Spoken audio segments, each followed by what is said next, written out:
Anatomía pélvica. La pelvis es la parte del tronco situada infero-posterior al abdomen y constituye el área de transición entre el tronco y los miembros inferiores. La anatomía pélvica incluye diversos elementos óseos, articulares y musculares que juegan un papel esencial en la locomoción, la protección de órganos internos y más que todo de la mujer en el trabajo de parto. La pelvis se subdivide en pelvis mayor, que está rodeada por el cinturón del miembro inferior, ocupada por las vísceras abdominales inferiores, y la pelvis menor, que está rodeada por la porción inferior de la cintura, que proporciona el marco esquelético de la cavidad pélvica y el periné. Entre los huesos de la pelvis tenemos los huesos ilíacos o coxales, que están conformados por el ilion, el isquion y el pubis, que son dos huesos grandes, planos, que forman los lados de la pelvis. Tenemos al sacro, que es un hueso triangular situado en la base de la columna vertebral, y el coxis, que es un pequeño hueso en la punta inferior del sacro. Por lo que las uniones de estos huesos se consolidan en las siguientes articulaciones. La articulación lumbosacra, que está por los huesos conectados entre las vértebras de L5 y el sacro, que conecta el esqueleto axial con la pelvis, permitiendo un movimiento limitado de flexión, extensión y rotación. La articulación sacroiliaca entre el sacro y el ilion, que conecta la pelvis con el sacro. Su función primordial es la absorción de impactos y la estabilidad al caminar.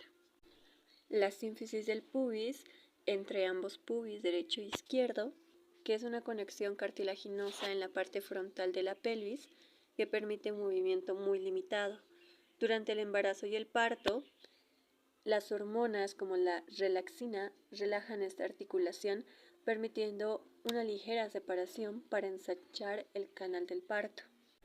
El coxo femoral, entre la cabeza femoral y el acetábulo pélvico, es la articulación de la cadera, que permite la mayor amplitud de movimiento de la región flexión, extensión, abducción, aducción, rotación interna y externa, que es muy crucial para la locomoción de caminar y correr. Nuestra pelvis es una estructura compleja y los movimientos que se llevan a cabo en ella también lo son, dado lugar a inclinaciones laterales, rotaciones o los también famosos anteversión y retroversión pélvica. La pelvis tiene una musculatura compleja que se puede dividir principalmente en tres grupos. Músculos de la pared pélvica. El músculo piriforme se origina en el sacro y se inserta en el trocánter mayor del fémur. Participa en la rotación externa y abducción de la cadera. El obturador interno, que actúa en la rotación lateral del muslo. El ilíaco, que va a ser un potente flexor de la cadera. Y el psoas mayor, que desciende por la pared lateral de la pelvis vertebral y se une al ilíaco para flexionar la cadera. Músculos del suelo pélvico.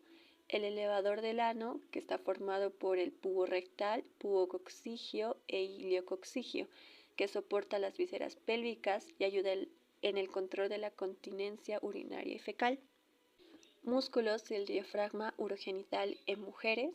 Tenemos al isquio cavernoso, bulbo cavernoso, transverso profundo y superficial del periné, el esfínter de la uretra, que estos participan en funciones sexuales como la micción y el sostén de estructuras uretrales y vaginales en mujeres. Estos músculos colaboran para mantener el soporte estructural de la pelvis, permitiendo funciones sexuales y reproductivas, continencia y facilitan el paso del feto durante el parto. La pelvis es una de las estructuras del esqueleto que presenta las diferencias sexuales más notables, principalmente debido a la función de la pelvis femenina en el parto.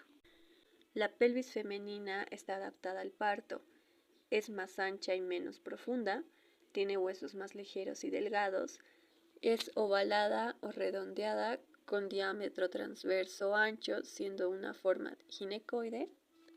En su característica del sacro es más corto y ancho, menos curvado hacia adelante.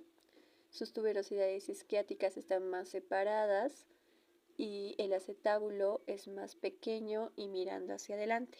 La pelvis masculina está adaptada a la fuerza Es más estrecha y más profunda, tiene huesos pesados y gruesos. En su apertura tiene la forma de corazón o triangular, sino de forma androide. En su característica del sacro es más largo y estrecho, más curvado hacia adelante. Sus tuberosidades isquiáticas son más cercanas y el acetábulo o articulación de la cadera es más grande y mirando hacia más lateralmente. En el trabajo de parto tenemos que la pelvis ginecoide es la más ideal. Es el más favorable para el parto vaginal, siendo el más común y eficiente. El bebé generalmente entra en la pelvis en posición transversa u oblicua y luego tiene espacio para rotar fácilmente a la posición occipito anterior.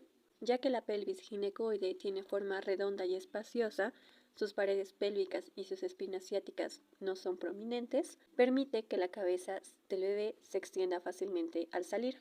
Durante el parto, la pelvis femenina sufre adaptaciones clínicas.